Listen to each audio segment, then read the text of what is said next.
Assalamualaikum warahmatullahi wabarakatuh. Kembali lagi di Sejarawan Channel yang membahas kisah seputar tentang para pahlawan nasional. Kali ini saya akan melanjutkan kisah dari Sultan Hasanuddin, yaitu riwayat hidup Sultan Hasanuddin. Sultan Hasanuddin adalah Raja Goa yang ke-16. Ia dilahirkan pada tanggal 12 Januari 1631. Ayahnya ialah Raja Goa yang ke-15 dan bernama Sultan Muhammad Said.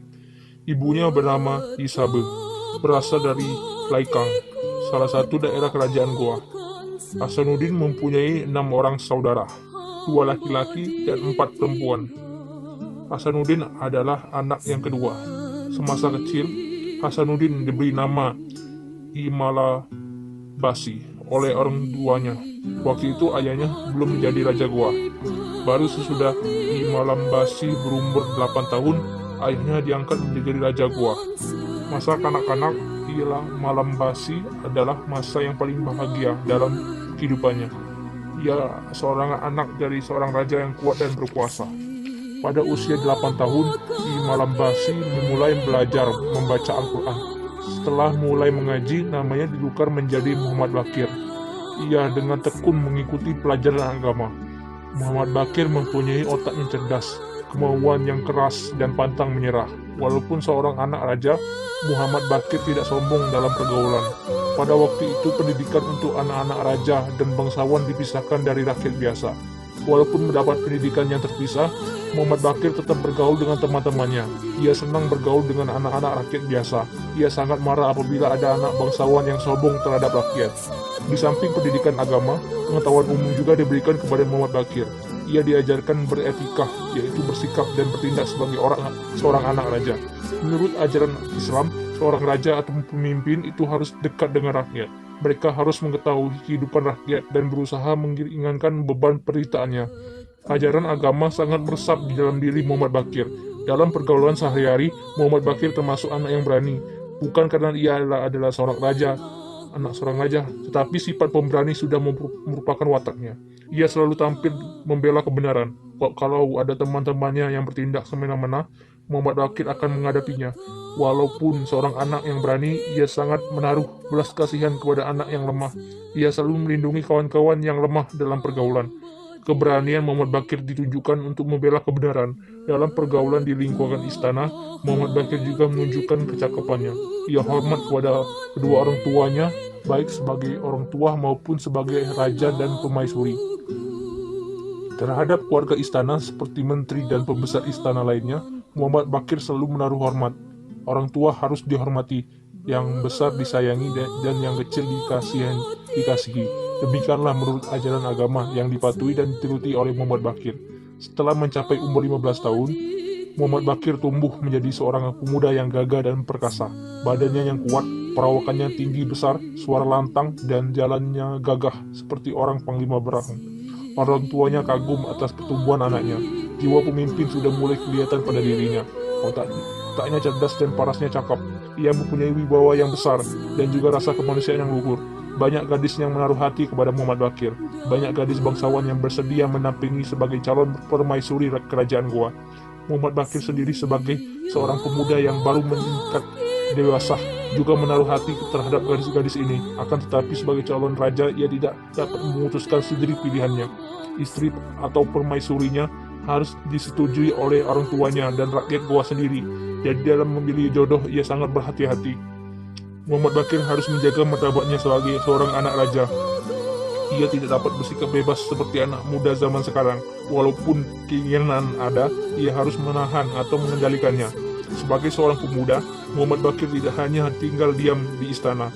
Ia mempelajari cara menunggang kuda. Waktu itu kuda merupakan alat perhubungan yang penting. Belum ada sepeda motor ataupun mobil pada zaman itu. Seorang anak-anak laki-laki harus bisa menunggang kuda. Muhammad Bakir menyadari betul hal ini. Ia dengan giat belajar menunggang kuda tanpa pelana. Muhammad Bakir sering memacu kuda kesayangannya dengan kencang, melompati pagar yang tinggi dan parit yang lebar. Di samping itu, Muhammad Bakir juga mempelajari cara mempergunakan senjata. Seorang pemuda seharusnya bisa menggunakan senjata. Lebih-lebih anak seorang raja. Seorang raja harus langsung memimpin pasukan untuk menghadapi musuh. Ia tidak dapat berdiri di belakang, tetapi harus maju ke depan memimpin tentaranya. Raja merupakan tumpuan seluruh rakyat. Rakyat menggantungkan harapannya kepada raja. Raja yang kuat dapat memberikan kekuatan kepada kerajaan-kerajaannya. Sebaliknya, raja yang lemah akan menimbulkan kelemahan pula pada kerajaannya. Seorang raja harus mahir menunggang kuda dan ahli dalam menggunakan senjata. Kemampuan seperti itu juga harus dimiliki oleh Muhammad Baqir. Untuk itu, ia giat belajar ilmu perang, seperti melempar lebing, bersilat, dan menggunakan pedang, saligi, pistol, dan bedil. Di samping itu, ia juga berlatih berenang, menyeberangi selat, dan menyelam di dalam laut yang dalam. Goa merupakan kerajaan laut. Oleh karena itu, kerajaan Goa harus mempunyai armada laut yang kuat dan besar. Kapal-kapal dan perahu harus ditambah. Rakyat harus dididik untuk cinta kepada lautan. Muhammad Baqir sebagai seorang pemuda dan sebagai seorang calon raja menyadari betul hal ini. Ia cinta kepada rakyatnya, kerajaannya. Ia sadar bahwa laut merupakan sarana penting bagi kerajaan Goa. Ia juga ikut mengarungi lautan besar untuk berlayar ke daerah-daerah yang jauh. Muhammad Baqir tidak gentar menghadapi gelombang besar dan lautan yang luas. Banyak daerah pesisir dikunjunginya. Perkenalannya dengan dunia luar menambah luas pengetahuan dan pengalamannya. Di tempat-tempat yang disinggahinya, orang merasa kagum akan kegagahannya dan hormat terhadap pribadi yang luhur. Pengalaman Muhammad Baqir dalam pelayaran telah banyak, akan tetapi Muhammad Baqir juga harus mempelajari bermacam-macam ilmu pengetahuan. Ia harus dapat berbicara dengan bahasa yang indah dan teratur rapi.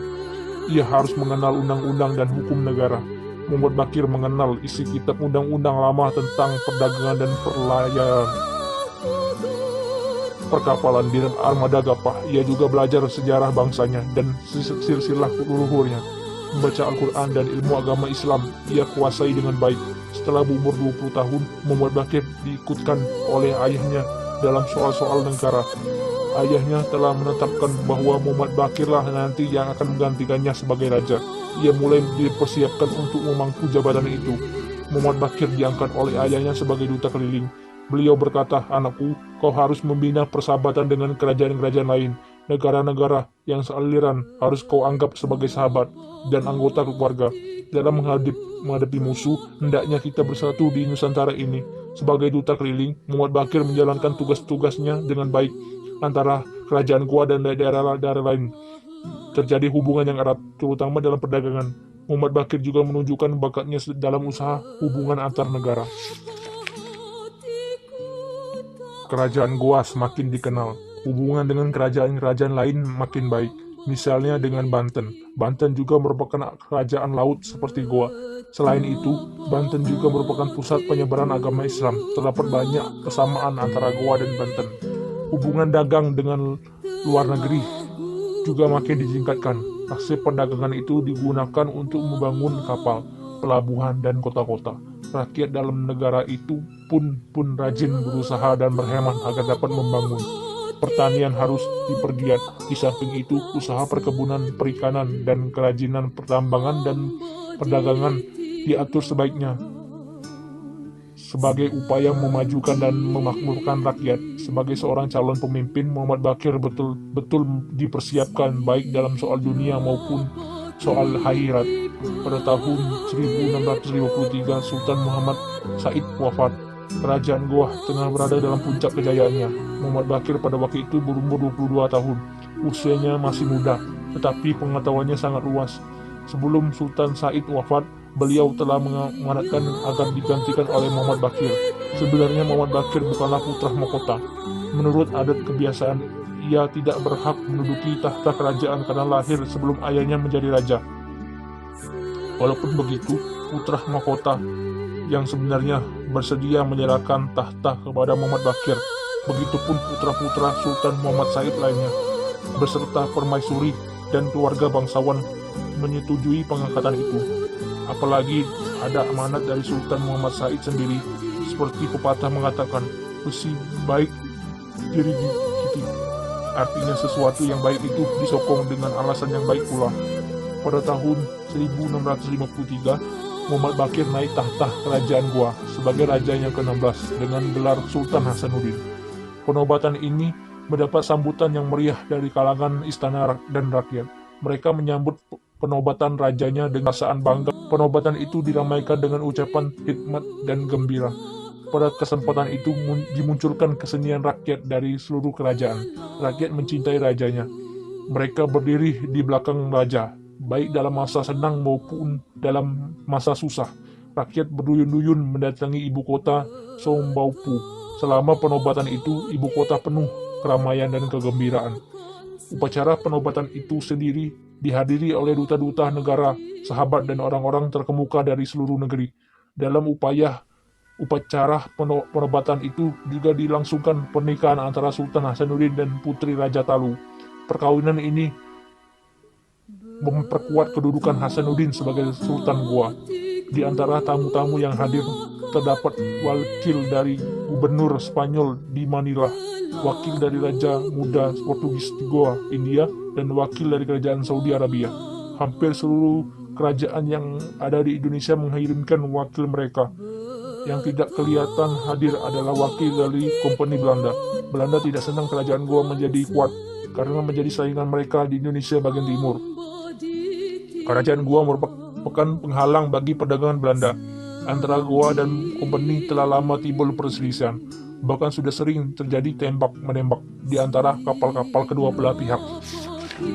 Itu saja dari kisah Sultan Hasanuddin. Nanti kita selanjutkan episode selanjutnya. Wassalamualaikum warahmatullahi wabarakatuh. Setia dan perwira, siapakah kini pahlawan hati, pembela bangsa sejati?